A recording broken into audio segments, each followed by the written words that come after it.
We've seen anybody podcast again? What up, guys? Welcome to another episode of Talking Trini. Today we have a friend of mine. She's a resident artist. She's self-taught. She was also part of 9 group shows and 1 solo show in 2017. She was published in most of mainstream media. She has 2 years vending at Moda Life Eco. And what's amazing about this particular individual, all her art is self-taught. Welcome, Rochell. Welcome to Talking Trini. Hi, Joey. Hey, what up? So I hope I hit all the right nails and tick all the right boxes with your introduction, right? Oh yeah, for sure. Right. Yeah. I really hold back on being a fan of your work. I really was blown away when I realized it was self-taught. So what did this get you into being an artist though? I mean, there's so many occupations, there's so much avenues. We know you're phenomenal at maths. So what made you decide to go into art? Well, I would say my first introduction would be an observer, like a lot of people. In primary school, I remember observing a classmate of mine, and he would sketch, and we're talking about an 8 or maybe a 9-year-old. And I've always viewed art as something that's innate, something that is natural, and being a person that can think of deliberate practice and something that you can teach yourself, that wasn't even a thought. So I would say I started off as a silent observer, and I just started. I had a sketchbook, which everyone usually has to have, and just where I practice. Yeah. Cool. So what you would say is like the hardest thing for for somebody who, like you say, if you start off as a sketchbook, now you paint on almost everything. I sure if I stand up too close to you, you might paint me too. Right? Guys, when we get into it, you're gonna see how with the kind of, I don't know where she mind is, but the kind of things this girl paints on, it's amazing. She even thinks that way, much less paint that quality of paint. So what was the hardest thing for you to get to this point? I would say, so basically I would sketch at home, but for 3 years in high school, I went to Shiwanas Junior Secondary. We had art, which was compulsory, and our teacher, Ms. Prasad, she told us to draw the side profile of a female's face, and everyone got the same image. And for the first time, I would have been 14 years old. I took my time, I actually drew it. And when you finish, your classmates would look at each other's work and they would compare. And my classmates looked at my work and they said, "You traced that?" And I said, "No, I just took my time." And since then, I would say between the ages of 14 to 17, I would religiously come home, sometimes daily homework, just to sketch. So sketching was predominant as a teenager. I never fancied painting for some reason. I tried watercolor once or twice, but then fast forward a few years later, it's predominant painting, yeah. So yeah. You kind of answer my next follow-up question, like what came naturally, because I mean, if it's something that you like, you must see, hey, I don't need to learn this because I can do it already, but there are other things that I needed to learn. So again, you don't answer, besides sketching, right? Because we knocked that one out of the park already. What else you thought, like when you was actually getting into it, is like, hey, this coming naturally to me, so it's something I should continue pursuing, something I really wanna, you must get some white flags. I mean, we just always get red flags. So what was your white flags? Well, I would say I continued, but unfortunately, my pursuits I shared with a family member at the age of 17. I remember painting this. It's one of the few watercolor paintings I did. I painted a seascape where I used a normal brush to paint the water aspect of the painting, and I used a pin that I would dip in black watercolor paint, and I painted a boat, a vessel, basically. Yeah, not just a normal boat, it was a vessel, yeah. And I remember showing a loved one, yes. And there are a few paintings I've done currently that I use a pin. Yeah. So when shared with my family member, they discouraged me, and I don't know why I took it to heart. I shared ambitions to pursue art in Paris, and being a teenager, you found this passion and you want to pursue it and take it as far as you can. And I was disheartened, when this family member said what they said. I won't repeat it. And I just focused on. I took an 11-year hiatus, and I focused on academia. And one of the few things I think I was ever good at, or probably that came slightly natural as well, was mathematics. So I did my degree in mathematics and statistics in University of the West Indies. And again, we were universally aligned after 11 years not doing anything. One of my friends, we ended up in the same class, and we were very close, and she had ambitions to migrate to England and also further her studies there. And I thought a nice parting gift would be Big Ben, which again, after 11 years of not even touching a paintbrush, I went to the art store and I bought 3 canvases, 2 paintbrushes, and a very small pack of paint. And after giving her the gift, she really liked it. And when I came home, I have more of a business mind because I've been giving lessons not long after high school. So I do currently, I give math lessons. I have more of a business mind where when I looked at the materials and the art supplies that was left, I said, maybe if I continue this as a hobby, I'm going to invest my time, resources, finances into it. Maybe one day I'll get better, and maybe one day people might pay me for it. Maybe. And that's how it started off, and 2013, Christmas Eve to now, here we are. Yeah. I'm glad you continued, trust me. I'm glad too. So again, I mean, you talk about you took an 11-year hiatus, right? To pursue something else. If you're working for someone, you're entitled to 14 years or 7 years or however it might be according to the law. But being an entrepreneur in this niche of a market, because it's a niche of a market, it's not like a mechanic or them kind of people who is readily available. How difficult is it to try to make a living in this walk of life? It definitely strengthens your financial management skills. So I would say, not off the bat, I am able to focus on art solely because I am a full-time artist now. However, I started after my degree. Prior to my degree, I worked 3 jobs. I'm also a certified fitness instructor.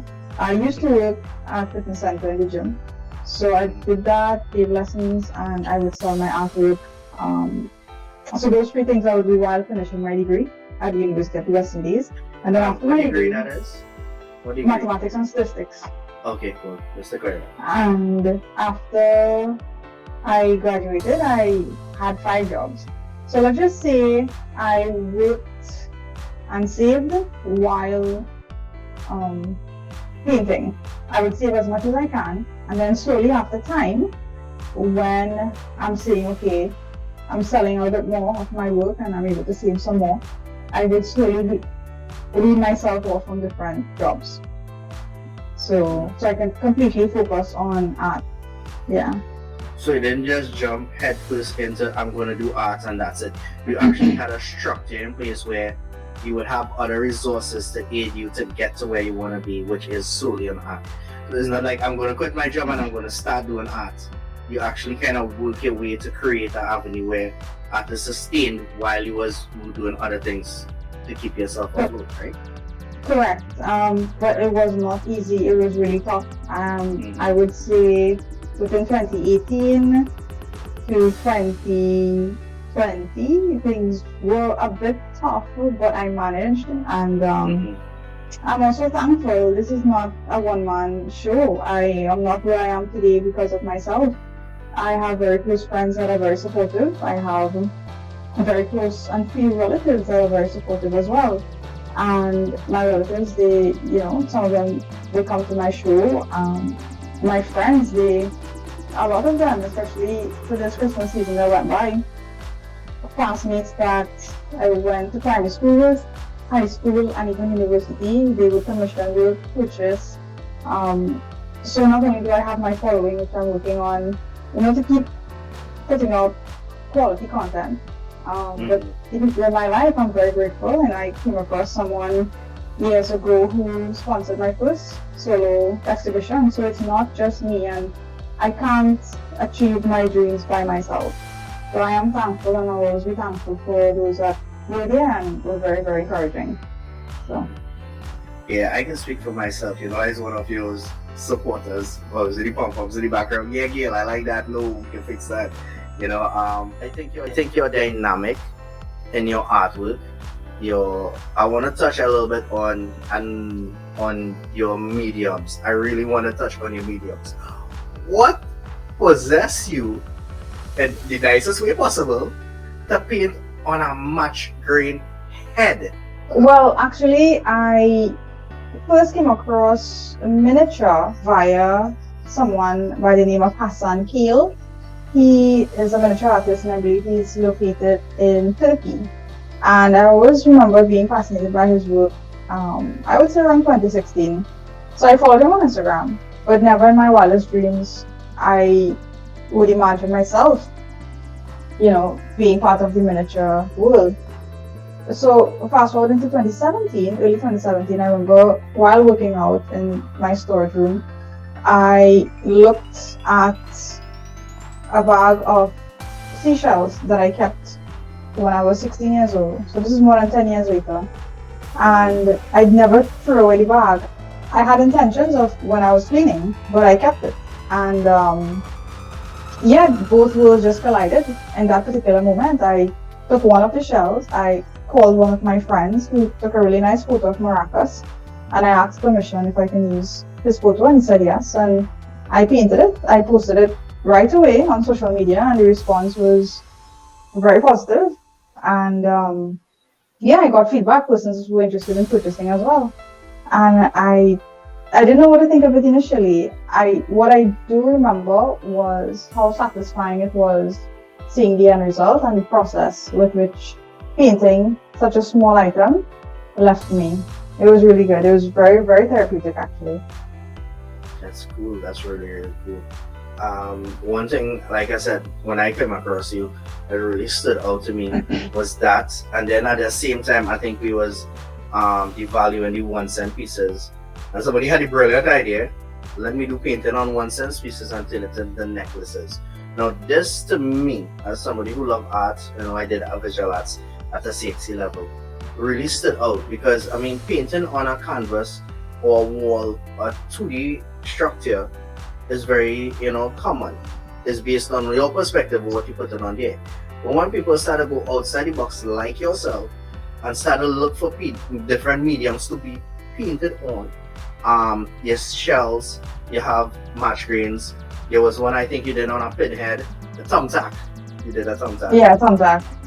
Right. You also, I don't know how much plasters, guys, I'm serious, I don't know how much plaster she had to use, but this woman paint on a menorah razor blade, right? For a shaven razor blade. Now the disposables, the actual 2 sharp edge razor blades. Yeah, how much cut you get doing that?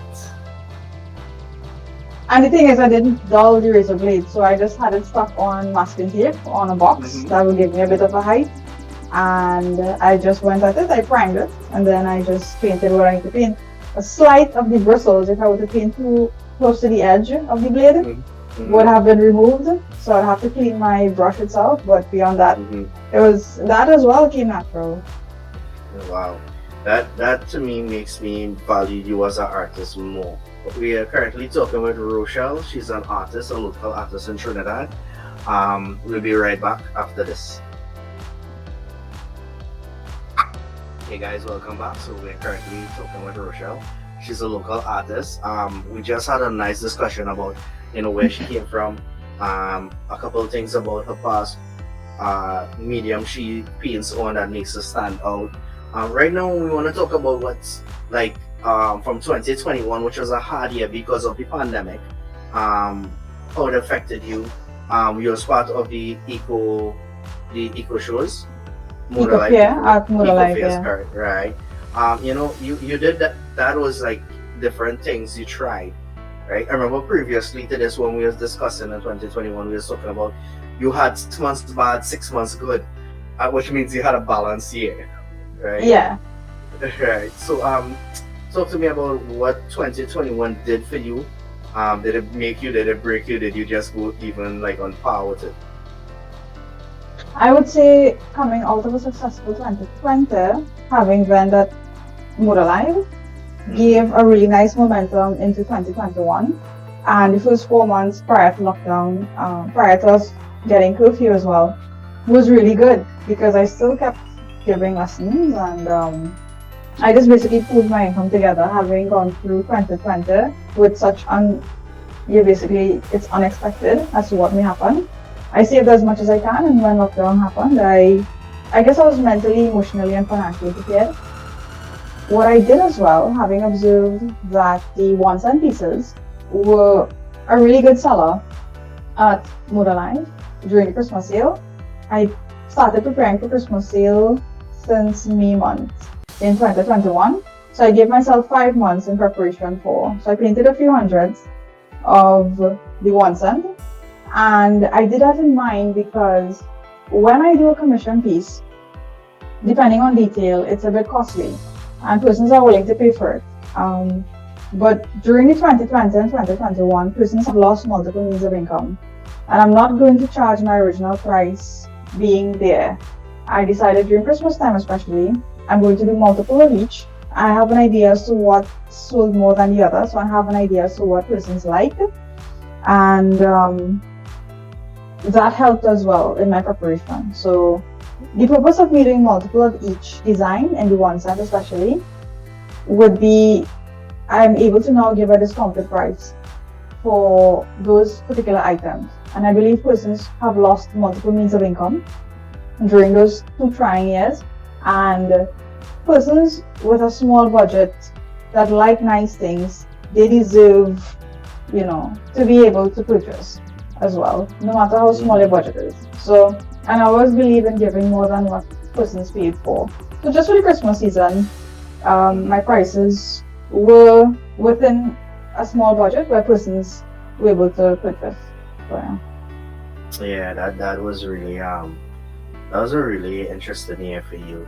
I mean, you started prep from 3 months ahead. I mean, due diligence to you, having that wherewithal to be able to sit down and I strongly say replicate, because one thing as artists don't like to replicate patterns that they do. They always looking for that unique.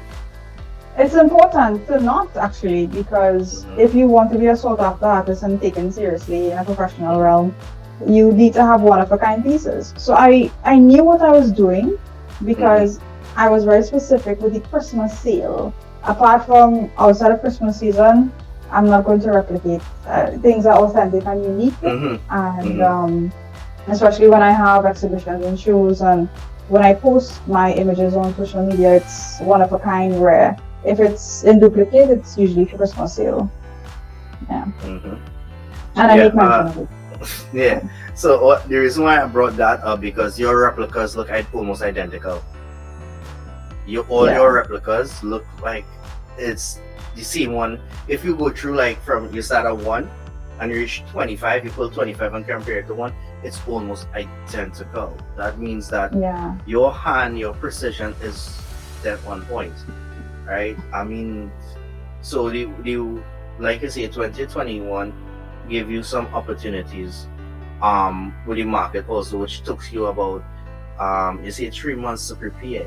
5 months, 5 months to repair. I mean, that all in all gives it a whole set of things, right? I mean, a whole set of enthusiasm, that wherewithal, not being able to, oh God, I'm fed up, that drive, and that is something that I lack as being a human, that, oh God, I'm fed up, but I have to, because I need to. Yeah, that is hats off to you on that. So, my way of thinking about it being a replica is when I sit down to paint, I'm very focused. And as an artist, I will never see myself as someone who has arrived. I want to keep improving. And for me, I see it as a way of practicing. So even though I'm doing the same thing over and over, I'm really practicing. So. That's Yeah, one way that I look at it. Yeah. yeah. I remember we had a discussion where you was trying new things. You wanted to paint buildings and you wanted to do sceneries and stuff. But there was some things you was doing, and I told you, hey, I see a change in your painting. Your details are starting to look more outstanding. Your lines are starting to get more detailed. I think it was some building in Port Spain he was setting up the paint. Yeah, I believe it was the Hyatt. I was trying a different style with the palette knife. I haven't posted that image. That was just Yeah, me practicing. But only like close yeah. friends I would have shown. On the top, well, like I said, I was exploring your talents to see where you could stretch to. Yeah. Yeah, I think it was the palette knife thing itself. As we on exploring, right? It was introduced to hiking by a friend. Actually, encompass that into your art. What triggered that? Yeah. Therapeutic, anything with water. So one of my good friends, Mark Joseph, he goes on hikes a lot, and there are a few images that I would ask permission to use, and he has, he's very generous, and he said, go ahead, take full reign on whatever image I will post, and I can use it in my art. So anything with water and waterfalls. What's also therapeutic for me would be driving. So I would drive, I'm from Central, so I would drive to Shagaramas. Sometimes alone, sometimes with, a friend. And usually I wouldn't even come out of the vehicle, it's just a drive and just I'll turn back from home. And once I'm able to see the water, usually at sunset, you're able to see the light reflect on. And as an artist, you see in color. So that in itself would just be very influential in my work. So taking walks, I love, as of lately I've been walking around Queen's Park, but usually I would enjoy walking to Breezy Pines, and I would go to Bamboo Cathedral, Yeah, the tracking station as well, yeah. And I realized one thing with walking, it is therapeutic, where that's when I have the most honest conversations with myself. So even if I'm walking with a friend, during your walk sometimes you would be either behind or in front of, there'll be some form of a distance, and you're able to just clear your mind and just have thoughts, and those are when I have the most honest conversations with myself. Yeah. Started off using his photos, but there was one when he went tracking station that really triggered it. That's a photo you took, and after that you started to take your own photos. Why? Correct. I wouldn't say it's tracking station, it was transfer. So while walking on the road with a friend, so we had already walked Breezy Pines and we came down, and we're walking on the road now because we parked at the base. I remember it would have been around 6 o'clock in the afternoon, so the sun would be setting and the street lights would be on, and the reflection of the street lights on the road and to the leaves and to the side of the mountain, it looked really pretty. I love the luminous orange hue, so I took the photo and I did two miniature paintings of that. One I did with oil and the other acrylic, just to have a compare and contrast. So yeah, eventually I started taking pictures of my own. I like it. I enjoy that as well. Yeah, I think for an artist it's important for you to have their subject made by themselves. So like how you take a photo is, Mark takes amazing photos because he visits amazing places in Trinidad, right? But when you take a photo now, it's basically what your perspective is as an artist. I want to clear up one thing though. A lot of people watching this may not know exactly what is a commission. You mind breaking that down for us? Sure, it's just a term we use where it's not a piece that the artist did out of inspiration, or it's not a piece that they did where someone purchased. It's a piece where potential clients would look at an artist's work and they would like it, and they would like an image they have or an idea or concept that they have in mind, where they will collaborate with the artist to have it done on a canvas that they choose, on a dimensions that they choose as well. So in other words, they're giving you all the concepts that they want you to create for them. Correct. Right. So being as you're looking back on this year and probably 2022, we're not sure about the pandemic. We still have the Delta variant and new ones and stuff like that. What are your goals? I wouldn't say in how to put it, not on an economic scale, because we know that's up in the air right now. An entrepreneur scale is also somewhere around there, because you could be an entrepreneur without having that economic scale, right? You could still pilot your own stuff and stuff like that without looking at you want to make bottom line dollar or something like that. You basically want to push. But let's talk from a creative standpoint. You see anything that you really want to push to achieve? I don't mean like we will talk about here international. I mean, I want to paint this. I saw this piece and I want to see if I can replicate that. These lines are really hard to get, because for her exhibition, guys, she have some art there. I really don't want to talk about. Let her talk about it, which was breathtaking because it's different for her, and she really challenged herself to get these things done. I telling you, I saw it. So, what as an artist you looking to try to accomplish or better yourself at in 2022? So I think you already gave everyone a hint, so I'll talk about that a little bit. I am basically going to have my second solo exhibition at Armlands in Portiskin, and all the details will be given within 2 weeks from now. Yeah. And I basically, it was a challenge, especially coming out of Christmas season, where I started preparing for that show. But I had to set aside some time, a big chunk of my time, where I put that particular preparation on pause. So I had to prepare for vending, which I did for 49 days during the Christmas season. So I'm thankful that I did take the 5 months to prepare, so I wouldn't have to, when I come home, I can just focus on commissions rather than painting pieces that have been sold out. So yeah, coming into the start of this year, it was a lot of pieces to do in a very short space of time, because I got an earlier date for my show. Instead of March the 21st, it's going to be January the 21st. So January 31st. 31st. So instead of March the 21st, it's going to be January 31st. So almost 2 months earlier my show is. And I'm thankful, because it has stretched me as an artist to work on pieces that I would have otherwise procrastinated. But having such a nice deadline, and I call it nice, I love it. Having such a very short time to produce, the number of pieces that I want. That in itself, I saw growth as an artist, and the images with which I'm going to do miniature. And it's a combination of my show where it's going to highlight miniature work, and I also love abstract. And behind me, you're actually seeing one of the pieces that will be displayed. So it's basically going to be a wonderful year of not being very comfortable, coming out of my comfort zone and doing things that would have usually lived in my head. It's going to be on canvas now. So it's a lot of personal challenges as from an artistic point of view, but I can only see improvement from here on out. Yeah. Lovely. So you're still gonna try to push yourself as an artist. I mean, you went for 49 days, was it? 49, yeah. So I started vending since the 5th of November, and my last day was Boxing Day. I took like 2 days off. That in itself, I think that gives you a different prospect on vending, right? 1,000,000%. Yeah, I have so much respect for vendors. Now, prior, I'm usually accustomed to doing my work at home. I would have my studio at home, so I'd paint at home, and then I would meet my clients elsewhere.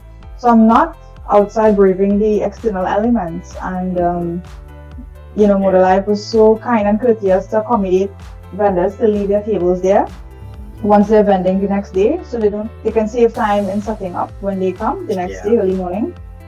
And we have vendors that for decades they would come early in the morning and they would set up and they would brave, like I said, external weather conditions for 16-hour days. Respect. It's a very humbling experience, to be honest. As a creative person, you work very hard naturally. You work with your hands. I've seen this quote that says an entrepreneur is someone who they don't like working 40 hours for someone else. They rather work 100 hours a week for themselves. I endorse that comment. Yeah, similar. I don't really like, working for someone is important. There are skills that you learn. It's just for me, I enjoy this particular freedom, but with this freedom comes an immense responsibility as well. So it gives and takes. fully agree with you. Yeah. I mean, again, I want to give hats off to those even market vendors and people who vend on the whole, who come out sun, rain. If snowfall like it did the other day, that they're still out there braving the elements, either by passion, by necessity, or just sheer desire not to be in the same walk of life. Has vending really spoken to you in a way of this is another avenue of products, moving your product? I mean, again, we're under entrepreneur umbrella right now. So is it that, hey, I think I'm going to take a lot more stance and try to get one or two other places beside Christmas? There's also Easter, there's the August things, you know. Are you trying to get more into that, or is that something that you want to leave exclusively for Moda Life? That's a really good question. Having gone through the experience I did, and the reason why it was successful as well with sales, it's because I believe the leadership of Moda Life, Mr. Gary Abu, he creates a culture. You know, when you go there, he creates an environment. By the way, he trains his staff, and even his staff, they're amazing. That encourages you to feel like you belong. And having that flow of traffic there, as a vendor, you do benefit. Now, outside of Christmas season, you may not experience as much of a traffic, especially with these times where there are levels of unexpectancy. During Christmas time, people are a little bit more lenient to spending because, you know, it's a season that more or less... It's the season for spending, quote and unquote. Yeah, and they would want something nice, you know, they want their homes to look nice, and, you know, so outside of Christmas season, you know, persons think differently when it comes to their money. So I would say it's not something that I would pursue outside of Christmas season. Mm-hmm. And for this year in particular, my focus is more gallery shows. Once I feel the opportunity, as an opportunity that comes that I should take advantage of, I will, and I will work on being very prepared, just like I was last year. But this year for me, it's to take the skills that I've learned from vending, because it was excellent for networking. And I'll take that with me this year and focus more on producing one-of-a-kind rare pieces and more gallery exhibition type of, Yeah, you know what? One of the things I'm worried about with you, in a good way. Mm-hmm. When you have no more 1 cent pieces, what next this woman will not find the people? I don't think there's no such thing as no more 1 cent pieces, because currently I can show you bags that I've gotten from persons. So what happens typically, because persons would ask, where did you get these 1 cent from? Mm-hmm. I would say, which is the honest truth, persons like yourself, when I'm vending, they would say, oh, I have so much and so much, you know, 1 cent, so I have a jar of 1 cent. When I come the next day, I will give it to you. And there are a few persons that have done that, so I would just collect them. So I think as long as I'm doing this, persons are generous enough to ensure I always have. Right, guys, so take a hint. She don't need no more 1 cents right now. But I welcome it if persons are giving and take. So. Yeah. I agree with that. I just see that because of your level of creativity. So we have a few minutes again. If you want to talk about, you know, what it is going to happen with you in the future, you know, because we know you have aspirations. But before we get into that, guys, I'd just like to say again, thank you, Rochell, for being on the show. We are talking to Rochell. She's a local artist. She has an art show that is coming up, like she just said, January 31st. Right, she's going to disclose all the information as it comes out, because, you know, right now we have to be prepared for COVID. They have to put things in place and stuff like that. But I am inviting you guys, please come out and support this local artist. I am sure you're going to be amazed with her work, the choice in colors, her serpentine forms. Nothing is monochromatic. It's always going to be a splash of color, and they're always going to be bold and exciting things when you watch at it. There's some paintings, the colors make you feel excited. Alright, so we'll be right back. Hey guys, welcome back. So we are talking to Rochell, and now we're going to talk about where she sees herself as an artist in the next couple of years coming up. I mean, like she said, she's always going to be pushing herself, always going to be challenging. So what the next channels, or the major channels, we talk about the smaller ones as an artist, as an entrepreneur, but what is the major goal she's working, all these small goals that add up to? So Rochell, what's on your drawing board for the next couple of years? Well, I can say for the next couple of days, it will be focusing on my second solo exhibition. And in terms of the long term, I just want to keep growing, evolving, learning. I just want to forever be a student. Yeah, just being open to opportunities. There are things that we can plan and it doesn't work out the way we do plan, but there's a reason, a purpose behind it. And I have been able to accept more and more when things don't go according to plan. There's really more of a tailored plan for you, you know. So there's sometimes I think what may seem as setbacks when we look back at it, you know, having a different perspective. Very often, I know with me, I'm very thankful. Things took a toll, more or less like a detour, because here I am, and I'm very, very thankful. And I have this feeling where all these years of my practicing and putting things in place, I will still keep practicing, but there's a feeling that I have with this year in particular, where all the work that I've done so far, it's going to compound into a wonderful way this year. Not, you know, withholding challenges, and it's going to come, but there's just a feeling I have that this year in particular, everything that was done prior was definitely preparation. So, and I think I'll feel the same way in a few years from now, where everything that's going to happen from now until then, it's going to be preparation. So, yeah. Right. So, that is, you see, for the next couple of months, I think, but there's no way that you see yourself in a couple of years, probably a few years, into a different walk of life, a different perspective. Yeah, I have ambitions to pursue, but I think the foundation of everything will be just being a forever student and being open to opportunities. Because sometimes, like I said, we can plan a lot of things, but you know, whatever curveball life would hand me, I will pursue the same way I pursue a blank canvas. I will be creative. So Understood. yeah. So, anything else you want to talk about? You know, I said earlier that we will find out about it later. But in terms of your art exhibition, is there a theme behind it?